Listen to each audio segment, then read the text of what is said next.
አሰብ ተጠቀለለች። አዲዮስ አሰብ ተባለ። ጦርነቱ በይፋ ተጀመረ ወይ ያስባለ ጉድ ከመከላከያ ሰራዊቱ ቢሮ ሾልኳል። ሻዕቢያ ደንግጧል። ወዲህ ደግሞ ጦሩ ውጊያን ባጭር ለመቋጨት እርምጃ ጀምሯል። ጦርነቱን ባጭር ለመቋጨት መከላከያ ሰራዊቱ ተዘጋጅቷል። የኤርትራው ጦርነት የሚቀሰቀስ ከሆነ ኢትዮጵያ ጦርነቱን ባነሰ ኪሳራና ባጭር ለመቋጨት ዝግጅት ማድረጓ ታውቋል። በዚህ ጉዳይ ላይ ፊልድ ማርሻሉ የመሩት ጥብቅ ስብሰባ ተደርጓል። ነገርየው ሊፈነዳ ከመቼውም ጊዜ በላይ ወታደራዊ ግለቱ ጨምሯል። ቀንዱ ይህን ግለት መቋቋም የማይችልበት ደረጃም ደርሷል። እናስደምጣችኋለን። የወልቃይት ትኩሳት እንደ ፍግሳት ውስጡን እየተብላላ ነው። የተዳፈነ የሚመስለው የተከዜ ጫፉ ውጥረት አሳሳቢ ደረጃ ላይ ደርሷል። ወልቃይትን አጸናለሁ የሚሉና ወልቃይትን አስመልሳለሁ የሚሉ ኃይሎች ጠበንጃቸውን እየወለወሉ ነው። የወልቃይትን ሕዝብ እንደ እስራኤል አስታጥቃለሁ ያሉት ኮሎኔል ደመቀ በትናንትናው ዕለትም ግዙፍ ጦር አስመርቀዋል። አዲስ የተመረቀው ጦር ምሽግ ገብተህ ተከዜን ጠብቅ ተብሏል። ህወሓት በበኩሉ አዲስ ባወጣው መግለጫ ብልጽግና የኮሎኔል ደመቀን ታጣቂዎች ከወልቃይት ያስወጣልኝ ሲል ጠይቋል። እንመለስበታለን። ልብ ሰባሪው የቀነኒ አዱኛ ግድያ አሁንም መነጋገሪያ እንደሆነ ነው። በጉዳዩ ላይ ታዋቂው አትሌት ፈይሳ ለሊሳ በድምፃዊው አንዱዓለም ጎሳ ላይ እየቀረበ ያለውን ክስና ሂደቱን በተመለከተ ጠንካራ ትችትና ማስጠንቀቂያ ዘል መልእክት አስተላልፏል። ጎጃም ሂዳችሁ አውሩ ሲልም ዘልፏል። በዝርዝር ይዘነዋል፣ እናስደምጣችኋለን። የቬንዙዌላ ቀውስ ቀጥሏል። ድራማ ከሚመስለው የአሜሪካ እርምጃ በኋላ ቀጠናው ጦርነት ሊፈጠር ይችላል በሚል ተፈርቷል። ትራምፕ በበኩላቸው አዲስ የተሾሙትን የሀገሪቱን ፕሬዝዳንት ከማድሮ የባሰ ዕጣ እንዳይገጥምሽ አርፈሽ ተቀመጭ ሲሉ አስጠንቅቀዋል። ሰሙታላችሁ። አክብሮታዊ ሰላምታችን በያላችሁበት የዓለም ዳርቻ የረሳችሁ የተወደዳችሁ የአንድ አፍታ ሚዲያ ቤተሰቦች ከአንድ አፍታ ለአሁኑ መደመጥ አለባቸው ያልናቸውን ዜናዎች ወደ እናንተ የምናደርስበት ሰዓት ላይ ተገኝተናል። አብራችሁን ትቆዩ ዘንድ ግብዣችን ነው።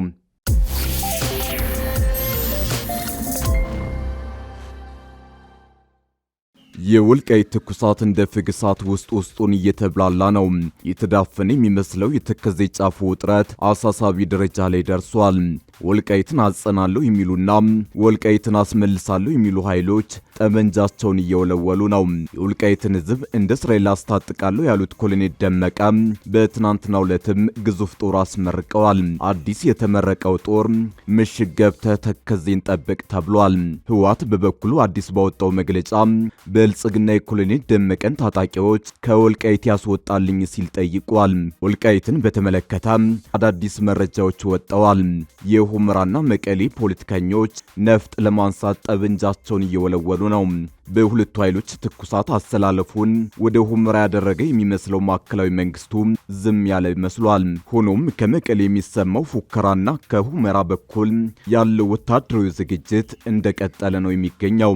ህወሓት ሳምንታዊ ባለው አዲስ መግለጫው በወራሪነት የፈረጃቸውን ኮሎኔል ደመቀ ዘውዱ በፕሪቶሪያ ስምምነት መሰረት ያለምንም ቅድመ ሁኔታ ወልቃይትን ለቀው እንዲወጡ የፌዴራል መንግስት ማስገደድ አለበት ብሏል።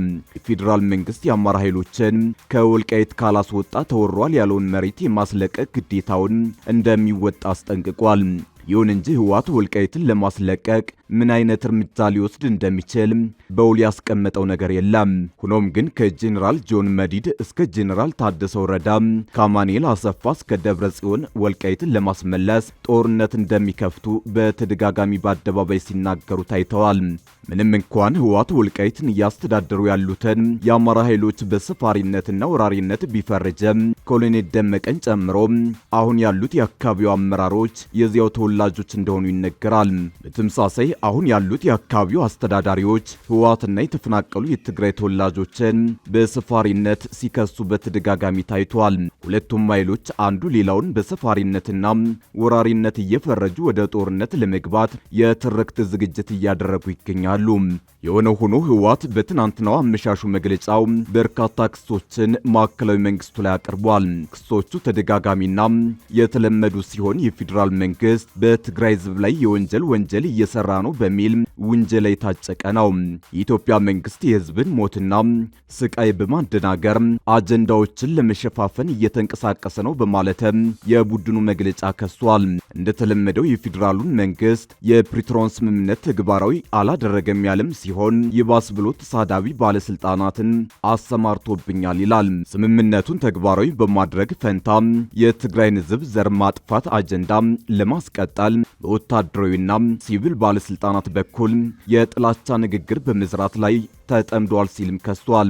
የትግራይ ህዝብና ራሱ ህወሓት የፕሪቶሪያን ስምምነት አፈጻጸም ወደ ዘላቂ ሰላም እንዲሸጋገር በተደጋጋሚ ቢጠይቁም ጠብ ያለ ነገር የለም ብሏል። ይሁን እንጂ ህወሓት ትዕግስት የተሞላበት ያለው አካሄድ ሊዘልቅ እንደማይችል የገለጸ ሲሆን ሌላ ዙር ዘር ማጥፋት እየተደገሰ ቁም ያልመለከትም ሲል ዝቷል። አሰብ ተጠቀለለች። አዲዮስ አሰብ ተባለ። ጦርነቱ በይፋ ተጀመረ ወይ ያስባለ ጉድ ከመከላከያ ሰራዊቱ ቢሮ ሾልኳል። ሻዕቢያ ደንግጧል። ወዲህ ደግሞ ጦሩ ውጊያን ባጭር ለመቋጨት እርምጃ ጀምሯል። ጦርነቱን ባጭር ለመቋጨት መከላከያ ሰራዊቱ ተዘጋጅቷል። የኤርትራው ጦርነት የሚቀሰቀስ ከሆነ ኢትዮጵያ ጦርነቱን ባነሰ ኪሳራና ባጭር ለመቋጨት ዝግጅት ማድረጓ ታውቋል። በዚህ ጉዳይ ላይ ፊልድ ማርሻሉ የመሩት ጥብቅ ስብሰባ ተደርጓል። ነገርየው ሊፈነዳም ከመቼውም ጊዜ በላይ ወታደራዊ ግለቱ ጨምሯል። ቀንዱ ይህን ግለት መቋቋም የማይችልበት ደረጃም ደርሷል። አሰብ ላይ ትንቅንቋ ይሏል። ሁኔታው ከእጅ ያመለጠ ብርጭቆ ሊሆን አሳቻ ሰዓት እየጠበቀ ነው። አብይ ስህተት ነው ያሉትን የአሰብን ጉዳይ ለማረም ታንኩንም መድፉንም አዘጋጅተዋል። ኢሳያስም አሰብንም ሆነ ስልጣናቸውን ለማዳን ከ4 ኪሎ ጋር ተናንቀዋል። ነገሩ እጅግ እየከረረ ነው። ኢትዮጵያም ማንም ከአሰብ አያስቆመኝም በሚል አቋሟ ጸንታለች። በእርግጥም አሰብ ወደ እናት ቤቷ ተመልሳለች። ጨዋታው ያበቃ መስሏል። መከላከያ አሰብን የጠቀለለውን አዲሱን የኢትዮጵያ ካርታ ይፋ አድርጎታል። በትናንትናው ዕለት የብላቴ ማሰልጠኛ ማዕከል ያሰለጠናቸውን ምልምል ወታደሮች ሲያስመረቅ አዲስ ነገር ታይቷል። የልዩ ዘመቻዎች እዝ ማሰልጠኛ ማዕከል ለወራት ያሰለጠናቸውን መሰረታዊ ምልምል ወታደሮችን ነው በትናንትናው ዕለት ያስመረቀው። በምረቃው ላይ በተደረገ የሽልማት ስነ ስርዓት ላይ አሰብን ወደ ኢትዮጵያ ያካለለ ካርታ ለተሸላሚ ሲበረከት ታይቷል። ምስሉ በመከላከያ ይፋዊ ገጽ ላይ ሰፍሯል። ይህ የመከላከያ እርምጃ ኢትዮጵያ በአሰብ ጉዳይ መቁረጧን ያረጋገጠ ሆኗል። አሁን ደግሞ ጊዜው መቅረቡ እየታየ ነው። መከላከያ አሰብን ለመጠቅለል በሚደረገው እንቅስቃሴ ጦርነት የሚፈጠር ከሆነ ጦርነቱን ባጭር ለመቋጨት ዝግጅት ማድረጉ ታውቋል። እዚህ ጉዳይ ላይ አንድ ጥብቅ ስብሰባ ተደርጓል። ፊልድ ማርሻል ብርሃኑ ጁላ፣ ጄኔራል ይልማ መርዳሳ፣ አምባሳደር ሬድዋን ሁሴን፣ ሲሳይ ቶላን ጨምሮ ከፍተኛ ወታደራዊ መኮንኖችና የደህንነት አዛዦች ተገኝተዋል። የስብሰባ ዓላማው ጦርነቱን እንዴት በትንሽ ኪሳራና በአጭር ጊዜ እንቋጨው በሚል ያተኮረ እንደሆነ ታውቋል። የስብሰባው ተሳታፊዎች ሀገርን ከጥቃት ለመከላከልም ሆነ የሚገጥሙ ውጊያዎችን በአነስተኛ ኪሳራና በአጭር ጊዜ ለማጠናቀቅ በቴክኖሎጂ ላይ በትኩረት ሊሰራ እንደሚገባም ገልጸዋል። እጅግ ተለዋዋጭ በሆነው የዘመናችን ጦርነት የቴክኖሎጂ የበላይነት ወሳኝ መሆኑን የገለጹት የፓናሉ ተሳታፊዎች በተለይም ኤሌክትሮኒክስ ዋርፌር መስኩ የበለጠ ሊሰራ እንደሚገባም ጠቁመዋል። ሀገራዊ አቅሞችን ማጠናከር፣ በአግባቡና በዘመናዊ ሁኔታ ማደራጀት፣ መምራትና ዘርፉን ከደጋፊነት ወደ አጥቂነት ለመለወጥ የተጀመሩ ስራዎችን ተጠናክረው ሊቀጥሉ እንደሚገባም ገልጸዋል። ቴክኖሎጂን የሚጠቀም ብቻ ሳይሆን የሚመራመርና የሚፈጥር ብቃት ያለው የሰው ኃይል ማፍራት እንደሚገባና ለዚህም የመከላከያ ትምህርት ተቋማት የበኩላቸውን ሊወጡ እንደሚገባም ተጠቁሟል።